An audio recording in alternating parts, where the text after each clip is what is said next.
जहां ज्ञान है वहीं पूर्णता है, वही पूर्णिमा है। आज हम गुरु पूर्णिमा भी मनाते हैं और आज के ही दिन भगवान बुद्ध ने बुद्धत्व की प्राप्ति के बाद अपना पहला ज्ञान संसार को दिया था।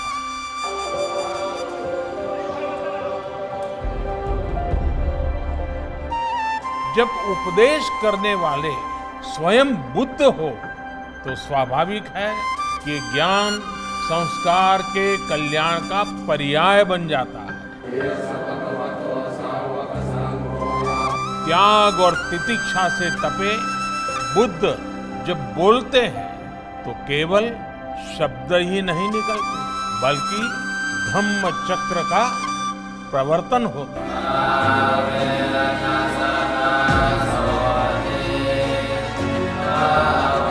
भगवान बुद्ध ने हमें जीवन के लिए अष्टांग सूत्र 8 मंत्र दिए।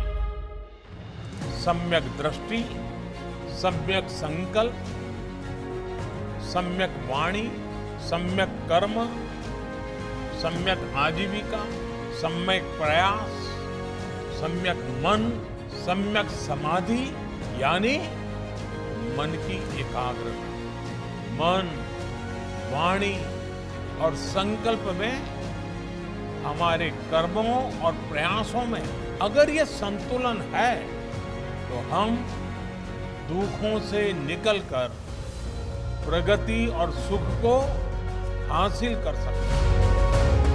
यही संतुलन हमें अच्छे समय में हमें लोक कल्याण की प्रेरणा देता है और मुश्किल में धैर्य रखने की ताकत देता है।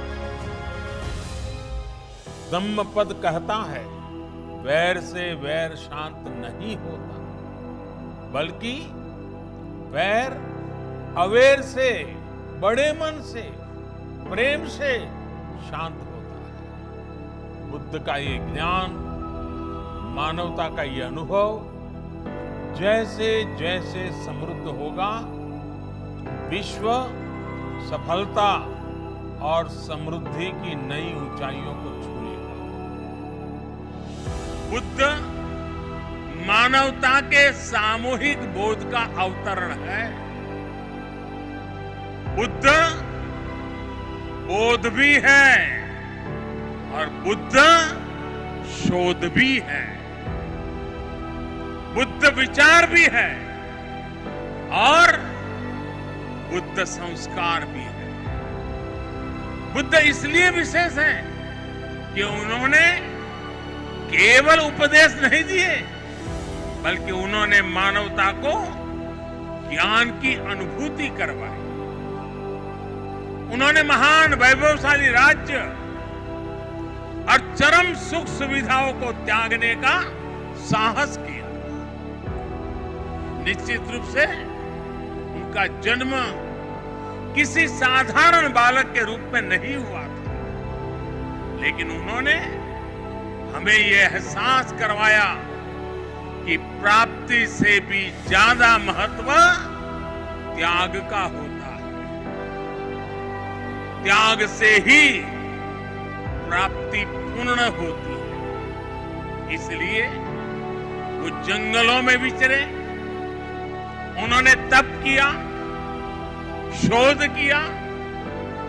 उस आत्मशोध के बाद जब वो ज्ञान के शिखर तक पहुंचे तो भी उन्होंने किसी चमत्कार से लोगों का कल्याण करने का दावा कभी नहीं किया, बल्कि भगवान बुद्ध ने हमें वो रास्ता बताया जो उन्होंने खुद जिया था।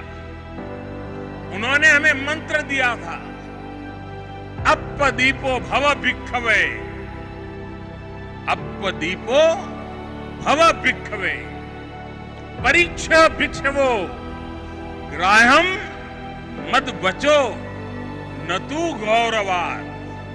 अर्थात अपना दीपक स्वयं बनो, मेरे वचनों को भी मेरे प्रति आदर के कारण ग्रहण मत करो, बल्कि उनका परीक्षण करके उन्हें आत्मसात करो।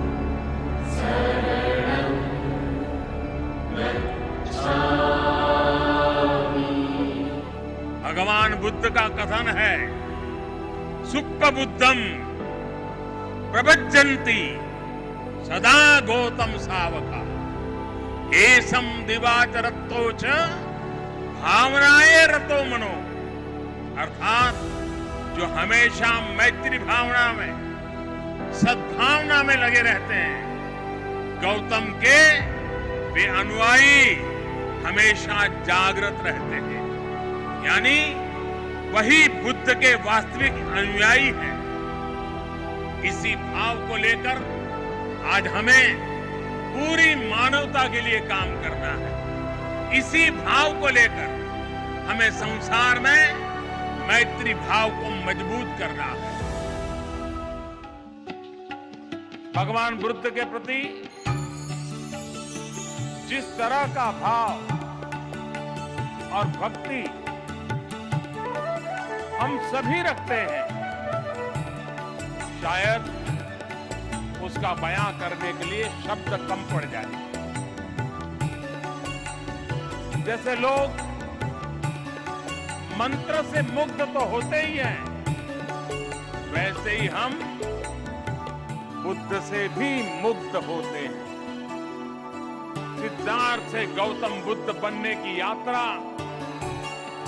वो कथा, वह केवल निर्वाण प्राप्ति के पथ की कथा नहीं है। ये कथा है इस सत्य की कि जो व्यक्ति भी अपने ज्ञान, धन, संपदा से दूसरों की वेदना और दुख दूर करने का प्रयास करता है, वह हर व्यक्ति सिद्धार्थ से बुद्ध के राह पर चल पड़ता है, चल सकता है, बुद्धत्व को प्राप्त कर सकता है। धम्मं शरणं गच्छामि, बुद्धं शरणं गच्छामि, संघं शरणं गच्छामि। ये हमारे देश की पवित्र भूमि से निकल संपूर्ण विश्व को मानवता का पाठ पढ़ाने वाला जन जन का मंत्र बन। संघं शरणं गच्छामि। आप सभी को आषाढ़ पूर्णिमा की बहुत बहुत शुभकामनाएं। नमो बुद्धाय, नमो गुरुभ्यो।